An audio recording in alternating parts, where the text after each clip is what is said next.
Oh, the beast in me is caged by Freud.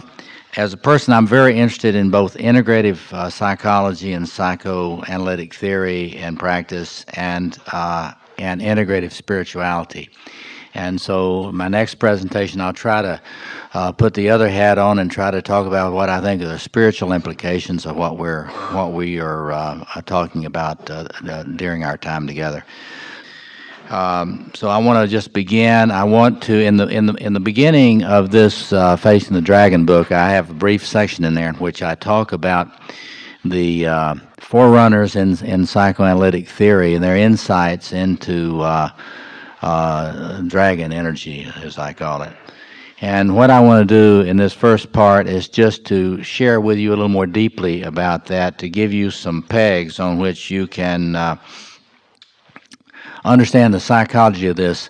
And so I just want to start with Freud.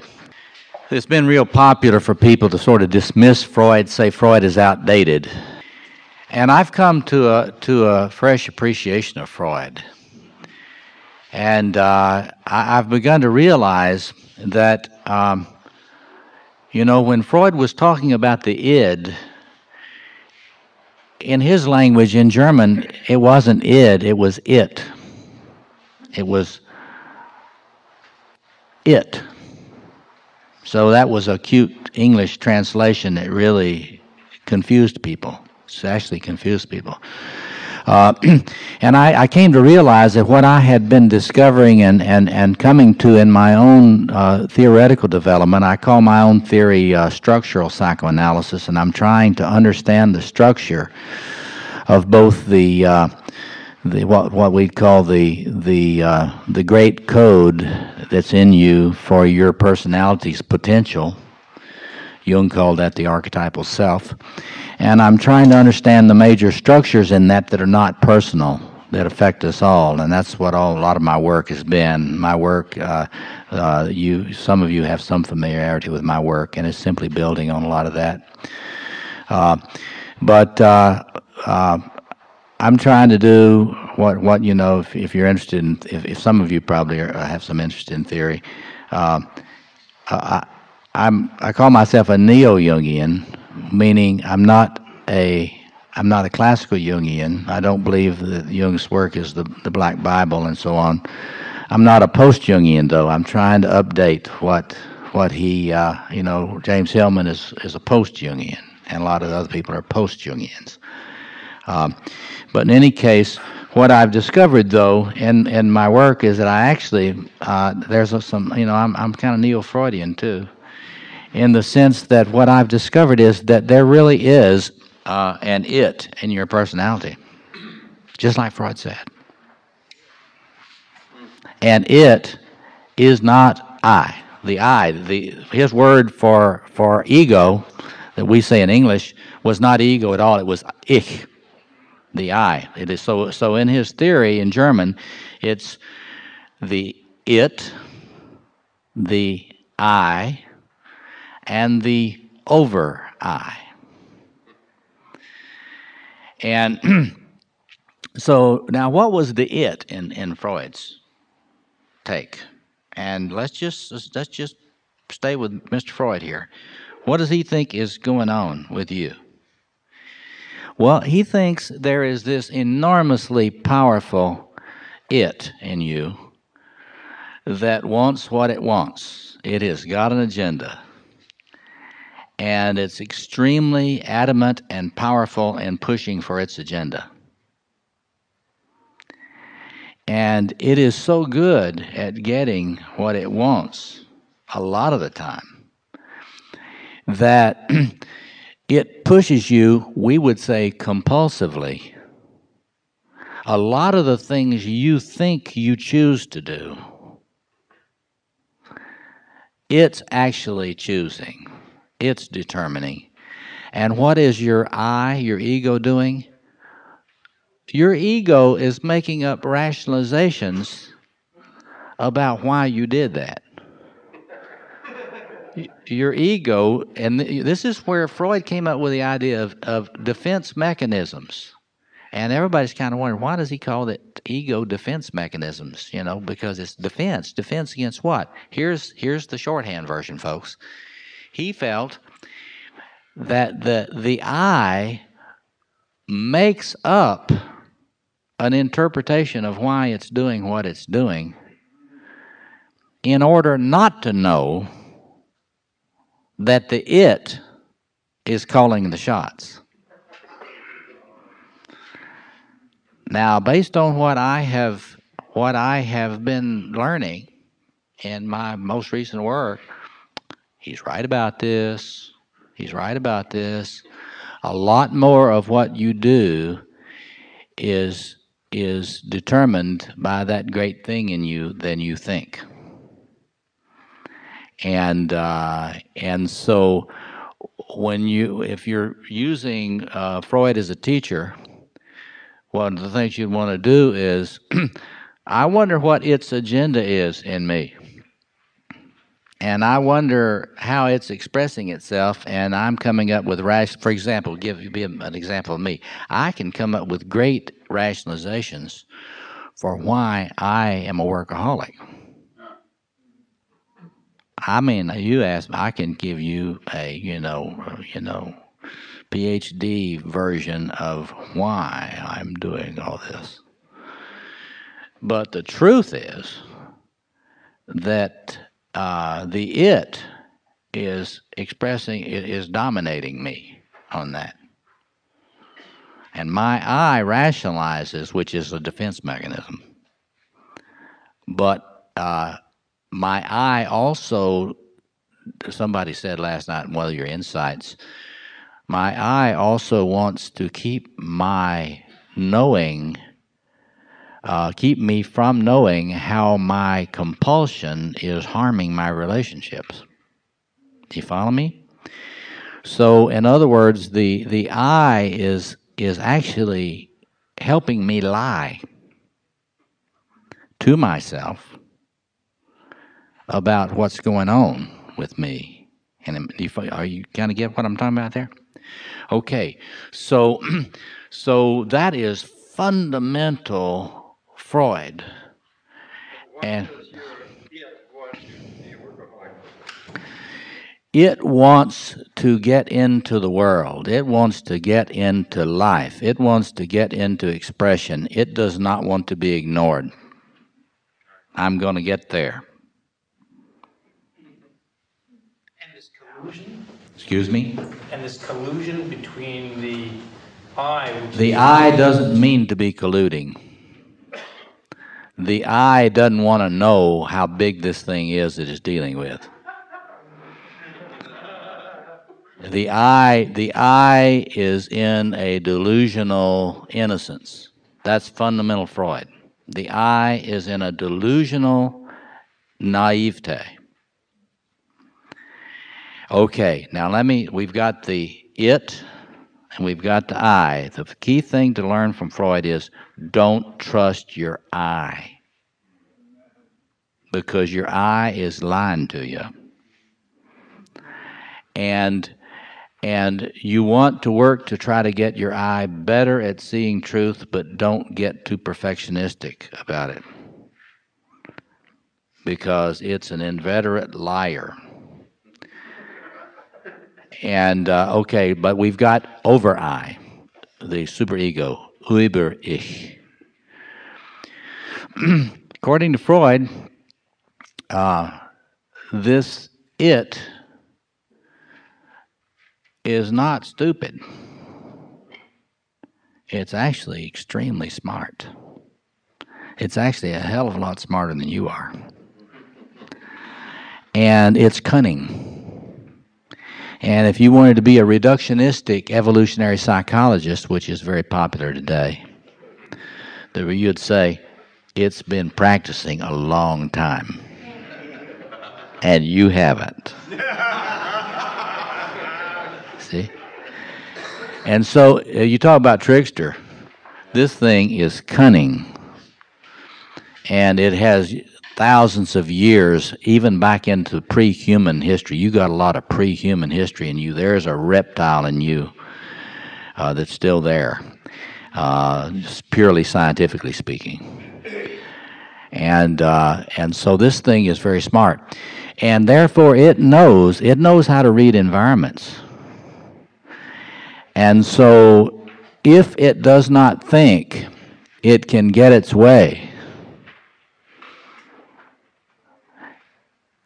it will often in its cunning try to find ways to create a regulatory mechanism. Actually, the Über-Ich is actually the formation of something which can keep the it from being destroyed in your incarnation, you see. So in other words, when you start feeling wonderful, and then you start experiencing how greedy you are and how rapacious and how much of a rapist you are, and so forth and so on. If you're fortunate, you have been aided to have some superego structures which will shut you down before you get shot or in prison. Or you see what I mean? That is the psyche. Freud believed that there were all these very, very powerful psychic mechanisms that are sort of the laws, the psychic laws that operate inexorably. And so one of these is that, if things work fairly well developmentally, there will be a superego form. And it doesn't always happen. And you can see that a lot of folks today, in fact, increasingly, folks are not developing superegos, and so therefore, the increasing amount of violence. If you're thinks it can take on the whole Chicago Police Department with your little 9mm. You get that? There are more of them, and they got more than a 9mm. And so anyway, you get so Freud. What Freud is doing is really very powerful, fundamental clinical insight. He's watching people, and he's watching how overwhelmed they are by things that they don't even have a sense for. He's watching and seeing that some of them develop a inner structure, the superego thing, in his view, that enables them not to be killed by civilization. And the I is struggling to try to get the it into the world without it getting killed. You see there? And so, from all that I've been looking at, the thing where I think Freud, the place where I think he did not quite understand what's going on in there, is that he made this radical distinction between the it and the superego. I've actually come to believe that that Über-Ich, especially when it's crushing in its criticism of you, when you fly and then you crash and then you just feel like you ought to die, that's actually just as grandiose. The superego part, the Über-Ich, is just as grandiose as the it. It's just that in one expression of it, it's really centered right there in you, and in the superego, you experience it as over against you. And later on, we'll see in Jung talked about the way that the great thing in us will take an adversarial stance toward us if you're not respectful of it. That's a way to think about the superego. It's not really, in my view, it's not really a separate structure at all. It's simply another expression of this great thing in you. And when you swallow the great thing and you're trying to manifest it totally shamelessly, it doesn't need to be expressed in that superego form. But when you get a little scared, it doesn't disappear. It just becomes adversarial against you, and it starts attacking you. So those of you that have scathing, hostile self-talk in your thoughts, some of you know what I'm talking about. Scathing, hostile, the world would be better if you were dead. Those kinds of thoughts, in my view, they're coming right out of it. It's pissed with you then. You little fucking little worm, why can't you do better than this? Getting me into the world. I think suicidal impulses, I don't think any of them are authentically personal. I don't believe that any suicidal impulses are ever authentically personal. They never express your true self, ever. They are always, in my view, from the it, except in those cases where, say, a person like a friend of mine has Lou Gehrig's disease, and the family situation is horrific, and he's probably going to work with the Hemlock Society in order to end it at its optimum time for everyone concerned. I don't think that's it. I think that's a man trying to be as generative as possible with all the people he loves. Do you follow me? But I'm talking about those when you have those thoughts, which are viciously, sadistically attacking you, and most of us here get them. It's just that there's a continuum. Some of you are really being savaged by them. Others of you are just, it's constant nuisance. But in my personal view, that's the it. And we got to come to a deeper understanding about why it's treating you that way. And don't let me forget to get into that because I think it feels betrayed by you. If the it wants to come into the world, yes, why would it then institute suicide? It has not got endless patience, Robert.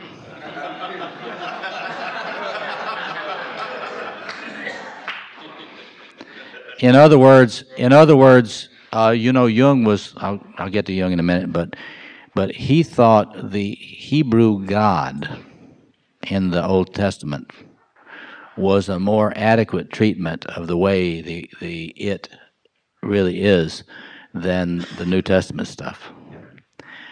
And I'll complexify that more the next time I talk about the spiritual stuff. But there's something I have come to believe clinically. Forget the spiritual stuff. I have come to believe clinically, and if I were working with you, one of the things that I would try to instill in you is an understanding that the it in you has not got infinite patience.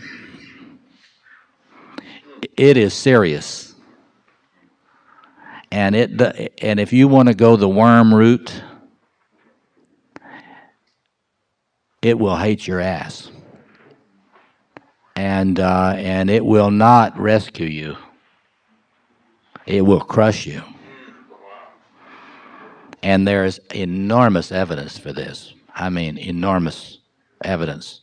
And just clinically, any experienced clinician that really works with troubled people sees the wreckage all over the place. So those romantic classical Jungians that think that the archetypal self is sweet and nice and endlessly patient, and just trying to nudge you a little further. Oh boy, is that romantic and wrong. It is going to assault your ego. It's going to assault your ego if you don't get respectful and cooperate with it. This is where the ghost in the machine, really, is that the ghost in the machine? That expression? I don't think that's what the people that use that phrase mean. Well, we're not talking about a ghost here. I mean, you can talk about what we're talking about here in all kinds of languages, including evolutionary psychology, evolutionary biology languages. You don't need even psychoanalytic language to talk about this, but it's just important to know that you've got an awfully big thing in you, and it's got an agenda. And your ego really needs to, as Freud saw, your ego needs to find creative ways to cooperate with it. And if you really see what Freud's original vision was before the so-called ego psychologist fucked it up, he knew the ego had to mediate, that the ego has got to be really, it's got to be good, it's got to be really good. The I has got to acknowledge what it wants, and it's got to try to get it into the world. And it's got to try to get it into the world in terms of work, creativity, love and work. And it's got to try to get it into the world in terms of eros. You right? And if you don't work hard to help the it, there's a huge price tag. So that's Freud. And excuse me. You can never give it enough. You see, that's what I said about the ego has got to be good. Lyle's saying the it always wants more, and the ego, you're human, the human guy that's trying to grow, has got to get that. This is why it's great to call this thing the dragon, because there's too much anthropomorphism in psychology and spirituality, entirely too much anthropomorphism, cleaning it up, making it human. This thing is not human. It doesn't understand your problem. You have to understand that it does not get being human, and it really doesn't give a shit about it, at least in the beginning. I've come to think that it can learn, as Jung thought. I believe it learns from a relationship. But it doesn't mean it starts being human. Just get that clear. It never stops being a dragon. You follow me? And yeah, one more, and then I want to go into Adler. Yeah. It's like David when he's appealing to Yahweh.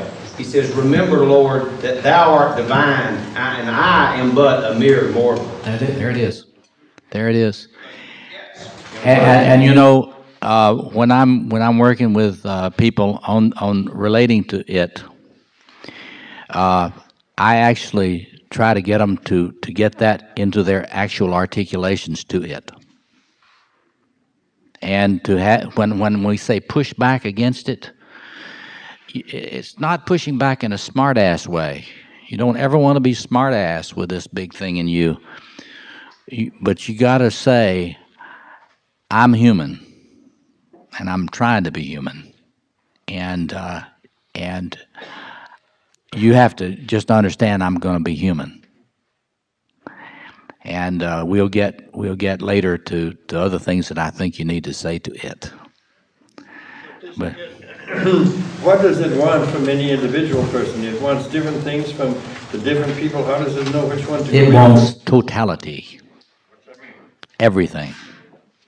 From everyone it is. It wants everything from everyone. You got to get a sense of how big this thing is. You've got to get a sense of how ambitious it is. And so that means that if you get into you want to write poetry, it's not ever going to be satisfied with your poems. You have got to get. It doesn't understand how hard it is to write a poem until you tell it.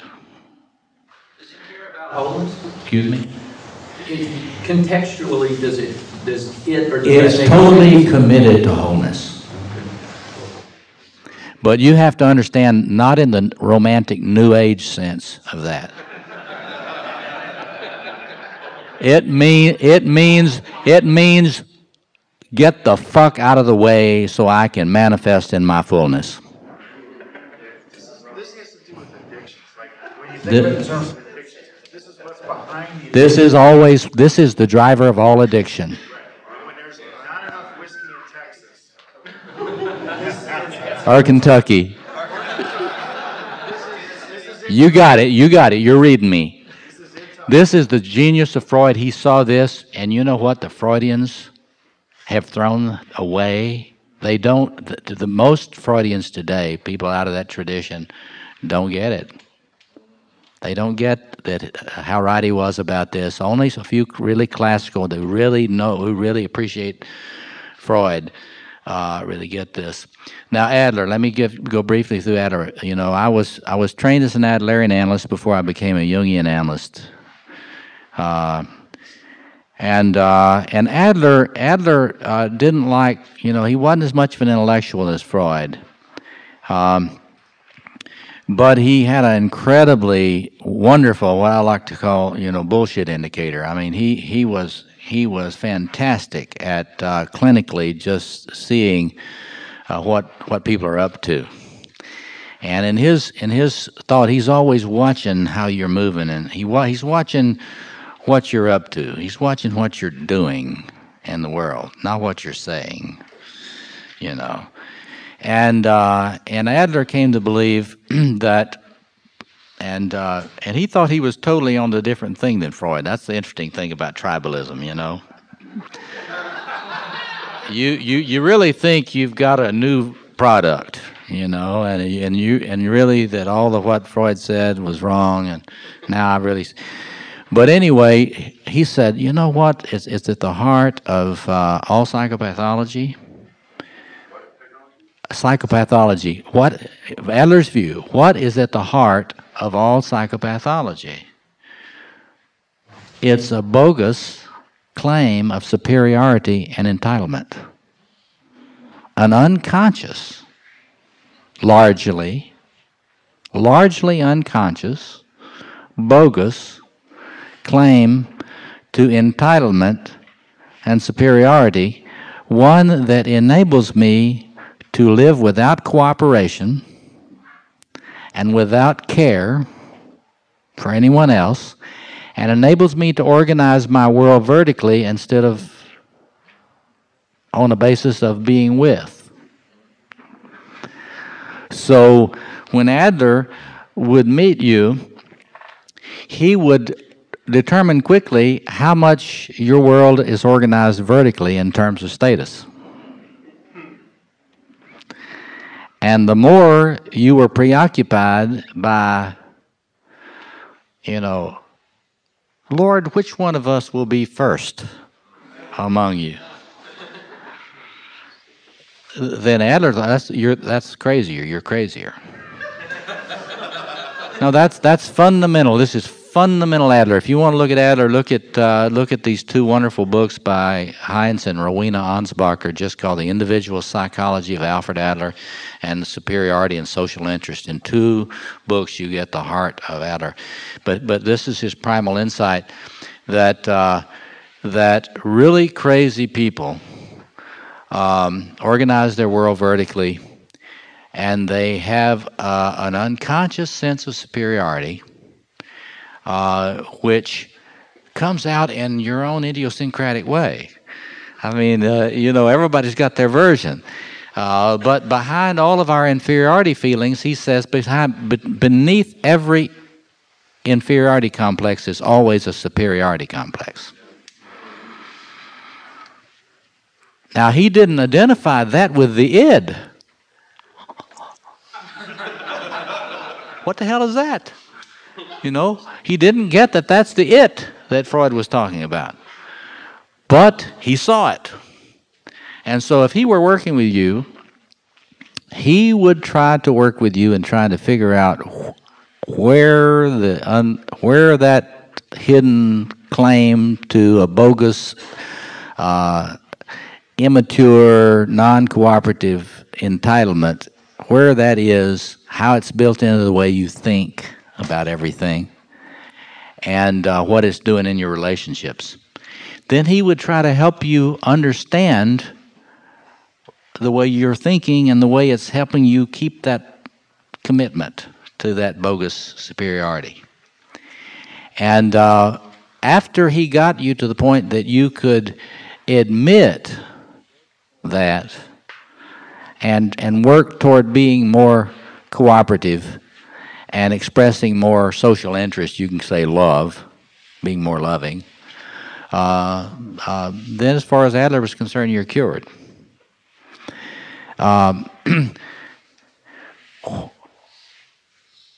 It's an incredibly powerful point of view, and it's really it really exposes a lot of people who present their craziness as weakness, people who present their craziness as inadequacy. See, Freudians are not as good as seeing that. They kind of tend, if you present yourself to a Freudian as really fucked up, they will often miss the sociopathic aspect of what you're doing. Did you hear what I said? Okay, let me go over that again. If you present yourself as really a fucked up mess to a Freudian, they will often view you as kind of a broken machine. And they will not see the sociopathic narcissism driving your fucked upness. Now, did you get that? Now, Adler is not going to ever let you off the hook. If you're coming in whining, an Adlerian is just going to chuckle to himself. And then start working on trying to help you find, why do you think you're exempt from all the shit that life brings? You're the only one that's exempt from all the shit that life brings, right? And so some of you actually had insights about that in your comments. Those comments are amazingly honest and insightful that you've been making about your own grandiosity. I'm very impressed and amazed at how, shit, I even had you in analysis for 10 years and you can be that honest. But I mean, look, but you remember there was a number of comments that were really honest about that kind of participation in the whining. You know, the kind of the sociopathic participation in the whining. Okay, good. So Jung, the thing that Jung brought. Let me wrap this up, and then we'll open it up for some dialogue for the rest of the time I've got. Jung really made a revolutionary discovery, and he, for the first time, could see that this great thing is an actuality in the psyche that's really an integrated actuality, that the archetypal self drives both what Freud called the id, and it drives what Freud called the superego. That's the archetypal self in its adversarial manifestation. And he understood that it has tremendous inflationary tendencies. And so he got it all into one, he got it into an integrated psychic structure that it's, and what he also did that is actually far superior to Freud and Adler was that Jung got it that you can't cure this thing. Because the Freudians actually think that, you know, you can actually get this to, if you had enough analysis with me or the right analyst, you could get to where the id would not be a big problem anymore. Except when you're really regressed. And even the Kohutians, I don't have time really to go into Kohut much, but I want to say a couple of things about Kohut and his tradition. But Jung got a radical insight that I think is important for us. It is going to be always with you. it is manifesting in your psyche. There are four big fire hoses, in my view, and they are blasting dragon energy into your psyche through four doors, and it's not going to stop. And Jung and Edinger after him, and just a few of Jungian. A lot of Jungians have lost a lot of the importance of this, just like the Freudians lost a lot of the importance of Freud's early insights. But I think and that's the contribution of my work. I think that these energies come in. The fire hoses are not all over the place. I think that it's quite clear that your grandiosity, these dragon energies, are going to, in most personalities, they're going to come in one or two doors more than in others. And I'll go into that next time I talk about what I think the challenge of all that is. And that's what I'm working on now in my psychoanalytic work, clinical and theoretical work, about trying to get a lot clearer about this than previous theorists have been, and to try to be more practical in helping people know what they got to do with it.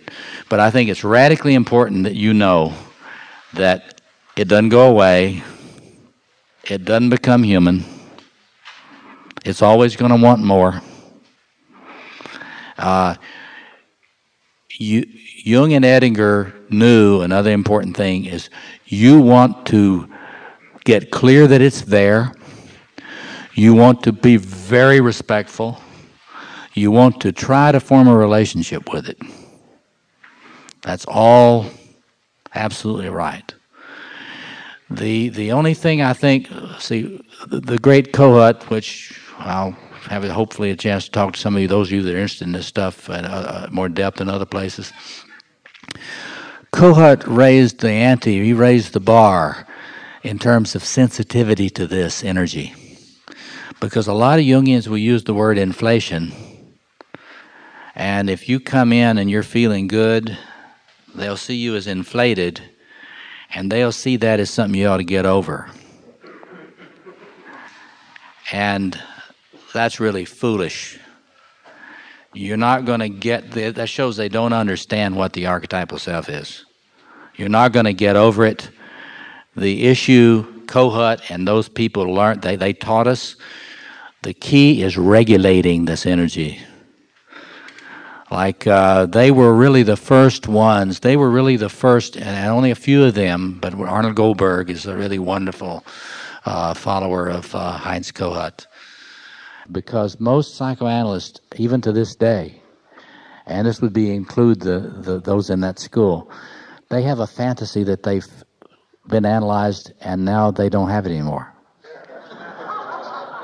But Goldberg got it. He would go around and he would say to us, I really need, my exhibitionism is needing, my grandiose exhibitionistic libido is needing mirroring today.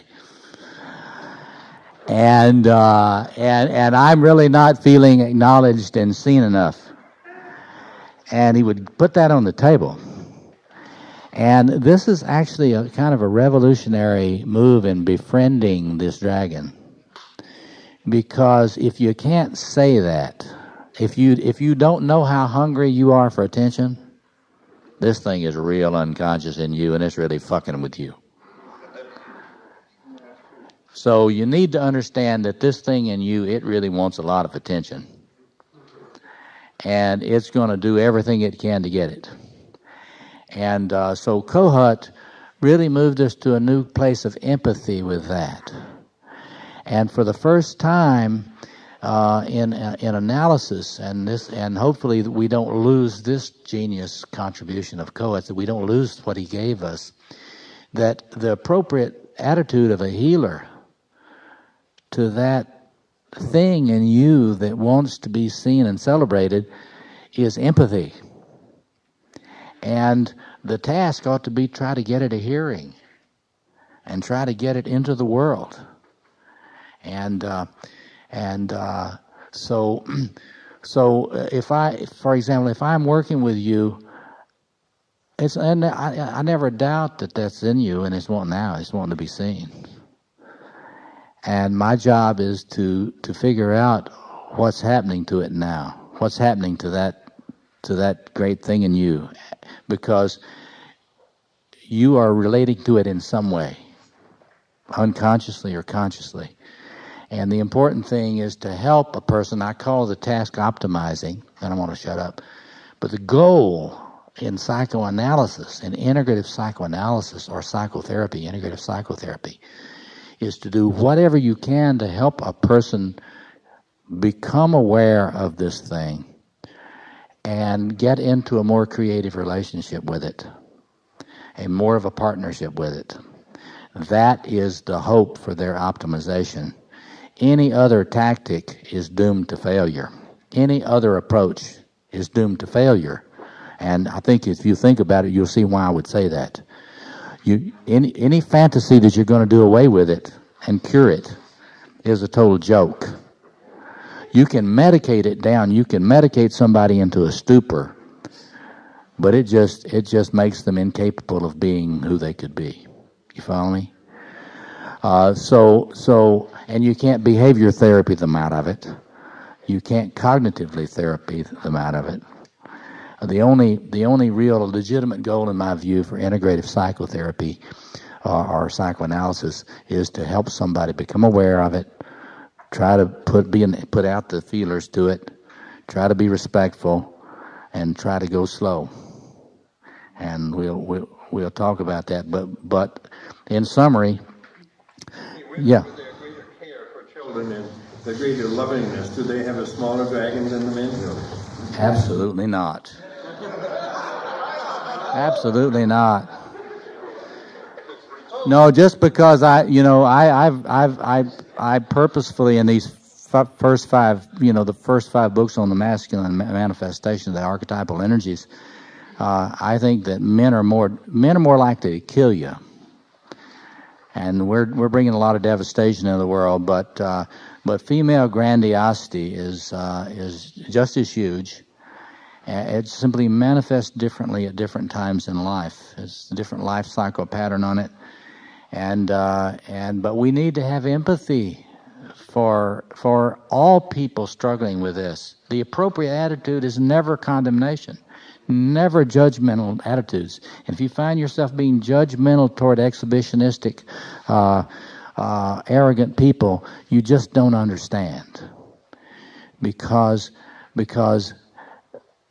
it's it that is invading the human. And the human, as Jesus said, "Forgive them, Father, for they know not what they do." And I think that the appropriate attitude toward all grandiose acting out is basically one not of condoning it, but of having empathy for the human being that is in this horrific struggle with it. So let me stop there, and I've got about 10 or 15 minutes to interact with you around this. And back here.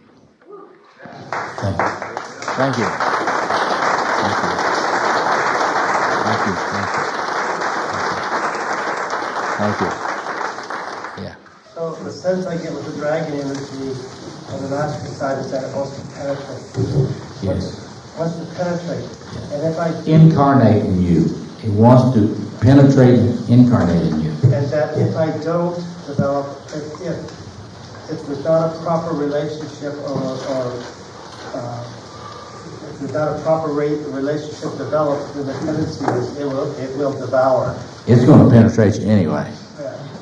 It's just that your ego is going to be in denial about it. And your ego is going to rationalize that you're beating the shit out of your wife and kids because they deserve it. You follow me? So whenever you get domestic violence, it is taking over. And whenever you get the acting out we're seeing on the world scene right now, it is just in a rampage. And whenever you see rage, anytime you see rage, it's always a manifestation of it. What is the overriding The over I? Well, when it develops, when it comes in as a form, it becomes an adversary to the pretensions of the I. Well, you hope it will. Well, the over I is never balanced. You have to understand that those criticisms that you will hear in your head, the depreciations of yourself, stay with me on this, the depreciations, I got bad news. You're always, no matter how successful you get, you're always going to hear from time to time the uber-ish negative depreciating commentary on you. It's never going to be completely going away. Anybody that thinks it is, I want to sell them a bridge. But that doesn't mean, I'm not hopeless about this, it doesn't mean that you cannot develop such a relationship with the dragon, that basically the relationship is in more of a flow and communion. And the more of a flow and communion you have with it consciously, the less you're going to be attacked by it. This is what I was going to ask earlier. Shut me up if this is taking out in the direction. Is the I the fulcrum point that dances to both ends of the teeter-totter? It's dancing with the it, and it's dancing with the over-I, because they're both extremes? That's sort of Freud's vision. I would say that it's very important to wake your I up as much as you can.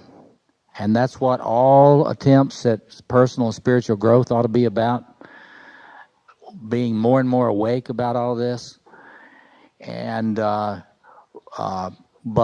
the actual balancing, you actually have to create, I think, what I call an inner temple. You've actually got to create an inner vessel that, in my business, we call the system self. You've actually got to create a little s self structure that's like a bucket, a vessel, a bowl that can hold energy, appropriate amount of energy for a human.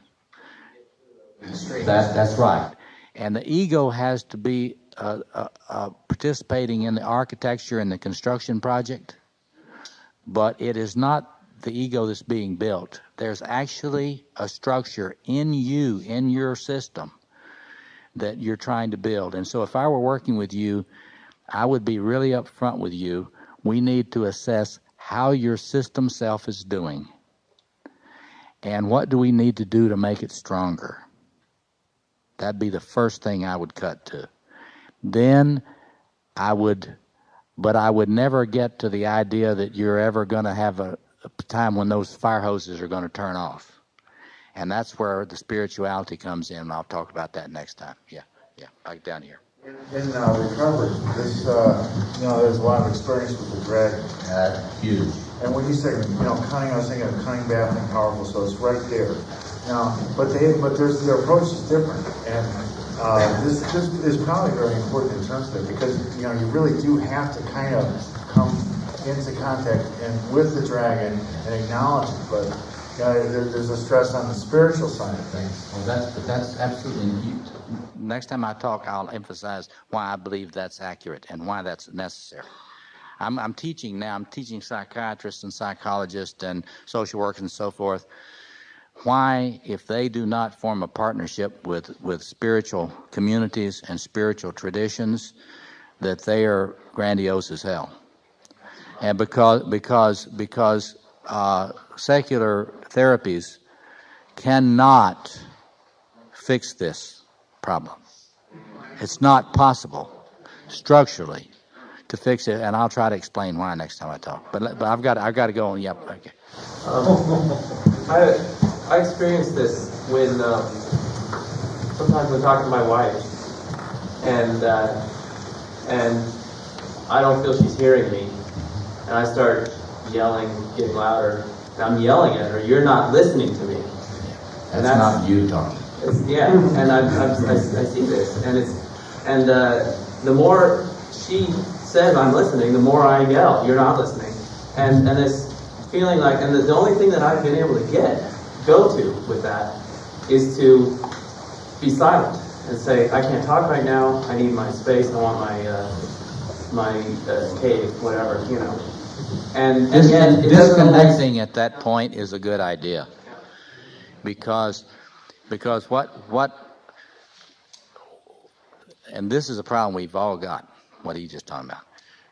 You got to realize that the dragon is pissed off because it's not being treated with respect there. But you're losing your boundaries with it.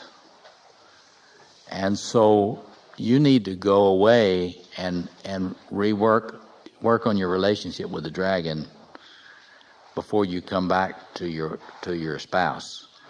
Because the only hope for us humans on this planet is that we connect better to this thing consciously, and we stop acting out all this rage and violence in a horizontal sphere with other humans who are not really the problem.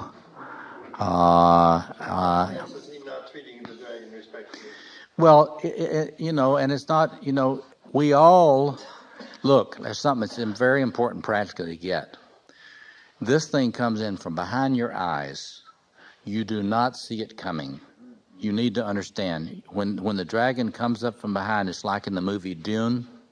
Remember when that giant worm comes up? It comes up like that. You don't see it coming.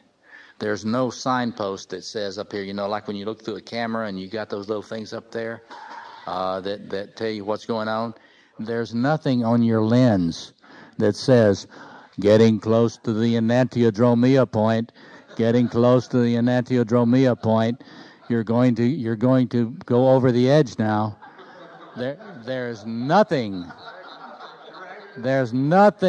I'm serious. That's very important to know that. It's very important to know that. And so when you lose your boundary with it, suddenly you're an angry god, or she's an angry goddess. And gods and goddesses, when they're not real matured in their expression, don't get along. That's why that Namaste song is so wonderful that we were doing, because that's really an image of the goal, get to where you can actually consciously be aware that when you're relating to somebody, it's not just that human you're dealing with, there's also it in there, and it's watching. And while that human may forgive you, it won't. And so this is why I say to people, this is anybody that doesn't understand the importance of respect with a capital R, they just don't get it. Because about respect, yes. Depletion is what you're structurally, you feel like you're configured around a depleted image. What would respect look like? Yeah. If you're configured around depletion, you've got to realize that the dragon in you have done something to force it underground. Your ego is colluding and forcing it underground. And you have got to figure out what it is you're doing to force it underground. Because when you force, see, you got to get something. Your grandiosity never goes away. Your grandiose energies, they never go away.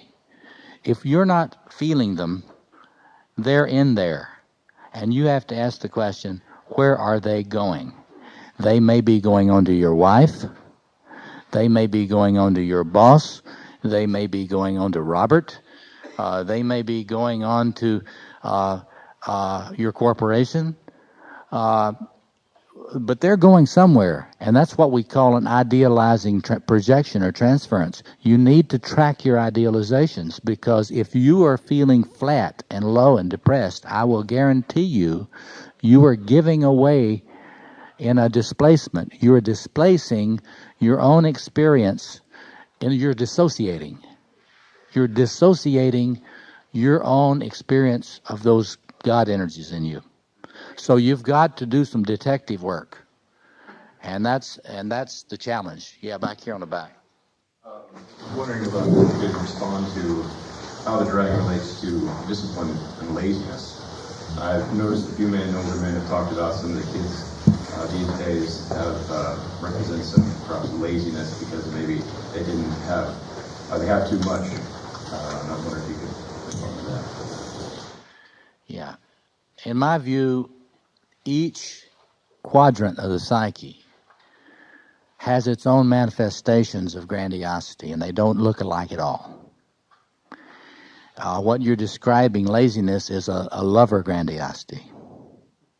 It's a lover form of grandiosity. It's into a fantasy, I don't really need to do anything. I can just be wonderful without effort. And so excellence goes out the window. And the capacity for fierceness goes out the window. And the truth is, you can't really be in a partnership with this thing, a real partner, if you're not fierce. It wants you to be fierce. How do you understand the movement? That's Nietzsche, in case you're wondering. Yeah. How do you understand the movement into multiculturalism in the universities, in which all theories of excellence are thrown away in the last 20 years? It is a new strain of the virus of grandiosity. It's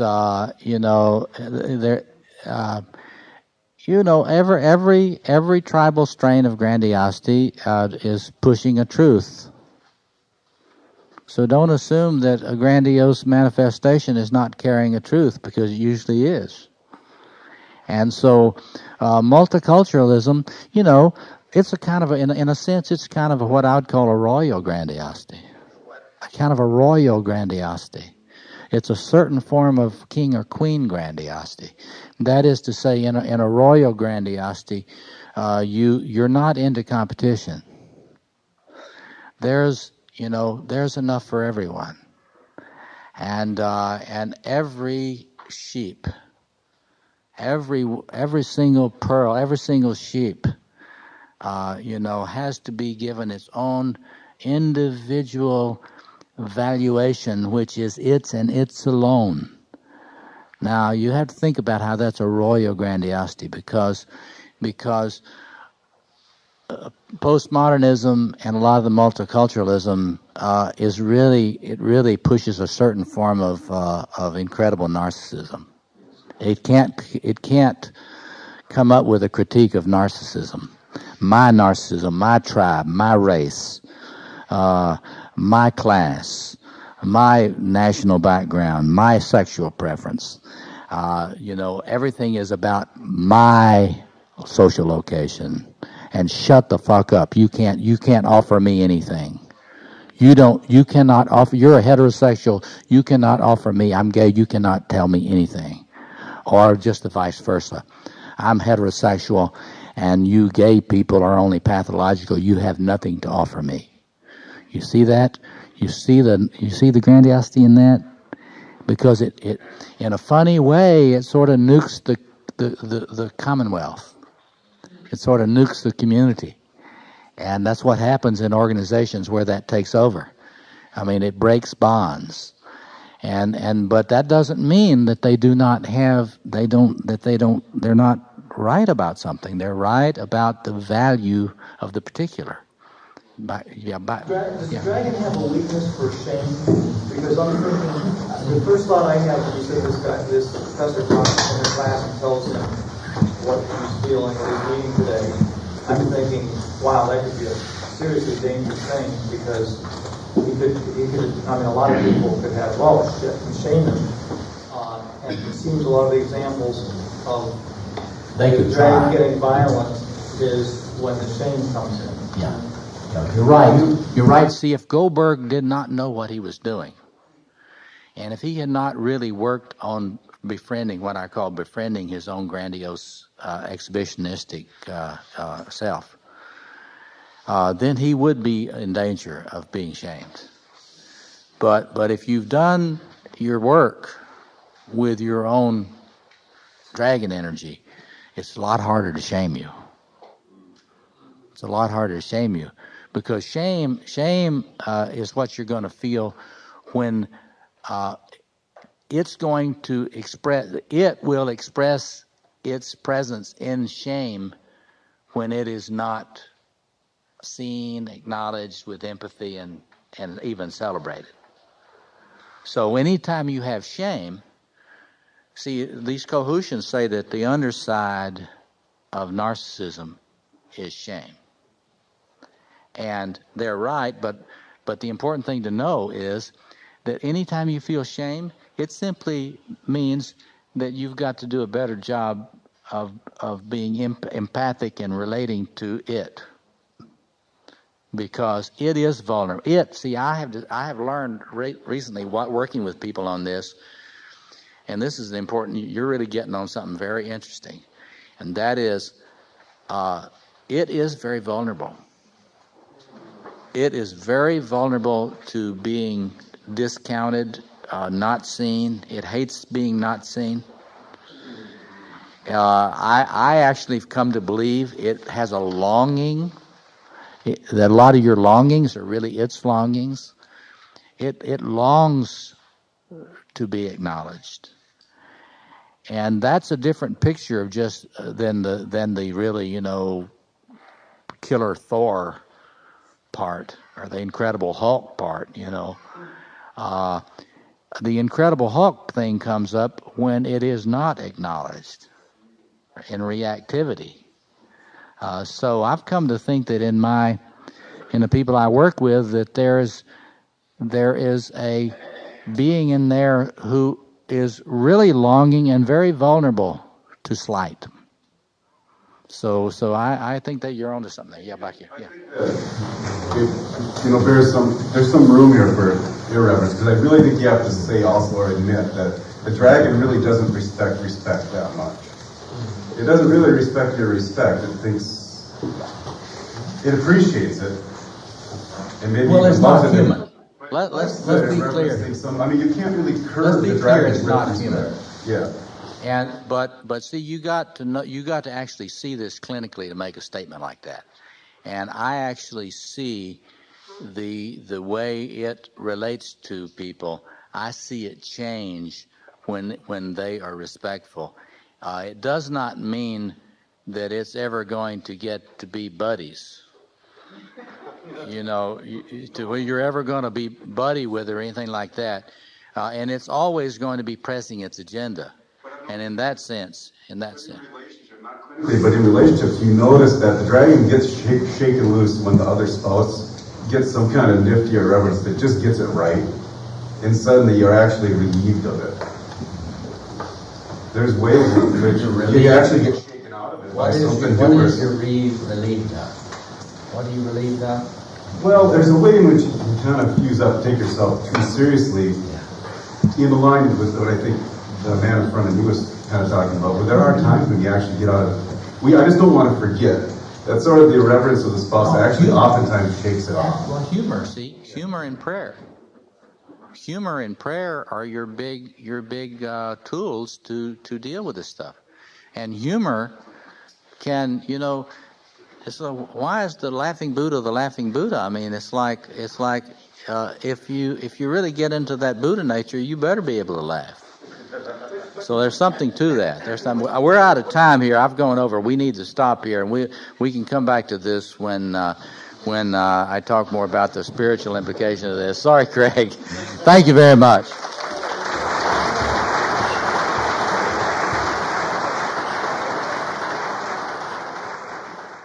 Discover your true masculine power through the king, warrior, magician, and lover archetypes, energies that have defined strong men for millennia. In just 5 minutes, this free test reveals which of your masculine energies are in balance and which need work. The result? Clear direction for your personal development and masculine empowerment.